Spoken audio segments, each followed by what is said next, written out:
काङ्क्षन्तः कर्मणां सिद्धिं यजन्त इह देवताः क्षिप्रं हि मानुषे लोके सिद्धिर्भवति कर्मजा।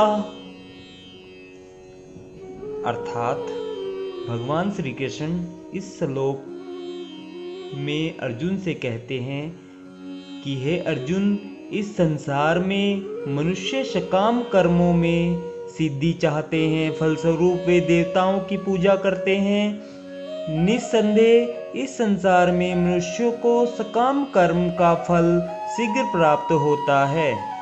तात्पर्य जानेंगे।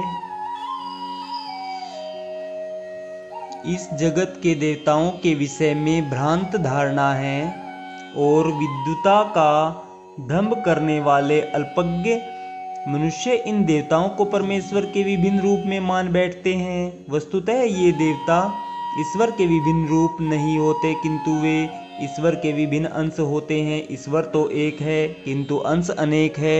वेदों का कथन है, नित्यो नित्यानामः, ईश्वर एक है, ईश्वरः परमः कृष्णः, कृष्ण ही एकमात्र परमेश्वर है और सभी देवताओं को इस भौतिक जगत का प्रबंध करने के लिए शक्तियां प्राप्त है। ये देवता जीवात्माएं हैं।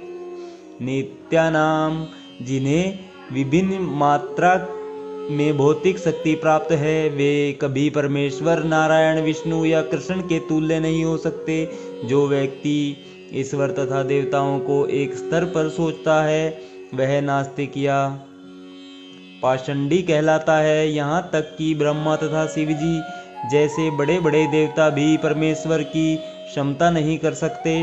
वास्तव में ब्रह्मा तथा शिव जैसे देवताओं द्वारा भगवान की पूजा की जाती है। शिववीर चिनुतम।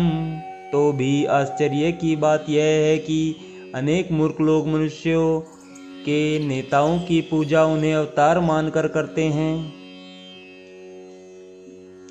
इह देवता पद इस संसार के शक्तिशाली मनुष्य या देवता के लिए आया है, लेकिन नारायण विष्णु या कृष्ण जैसे भगवान इस संसार के नहीं हैं। वे भौतिक सृष्टि से परे रहने वाले हैं।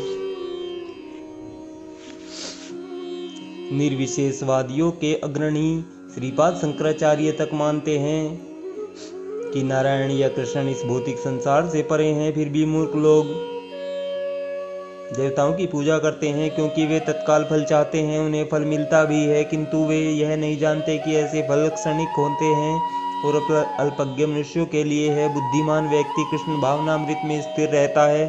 उसे किसी तत्काल क्षणिक लाभ के लिए किसी तुच्छ देवता की पूजा करने की आवश्यकता नहीं रहती। इस संसार के देवता तथा उनके पूजक इस संसार के संहार के साथ ही विनष्ट हो जाएंगे। देवताओं के वरदान के भी भौतिक तथा क्षणिक होते हैं। यह भौतिक संसार तथा इसके निवासी, जिनमें देवता तथा उनके पूजक भी सम्मिलित है, विराट सागर में बुलबुलों के समान है। किंतु इस संसार में मानव समाज क्षणिक वस्तुओं यथा संपत्ति, परिवार तथा भोग की सामग्री के पीछे पागल रहता है। ऐसी क्षणिक वस्तुओं को प्राप्त करने के लिए लोग देवताओं की या मानव समाज के शक्तिशाली व्यक्तियों की पूजा करते हैं। यदि कोई व्यक्ति किसी राजनीतिक नेता की पूजा करके सरकार में मंत्री पद प्राप्त कर लेता है तो वह सोचता है कि उसने महान वरदान प्राप्त कर लिया है।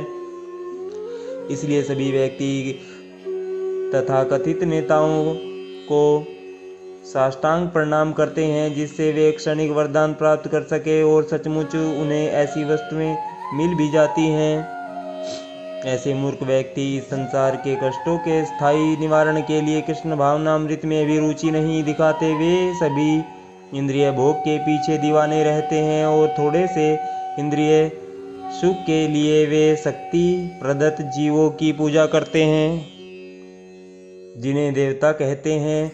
यह श्लोक इंगित करता है कि विरले लोग ही कृष्ण भावनामृत में रुचि लेते हैं। अधिकांश लोग भौतिक भोग में रुचि लेते हैं। फलस्वरूप वे किसी न किसी शक्तिशाली व्यक्ति की पूजा करते हैं।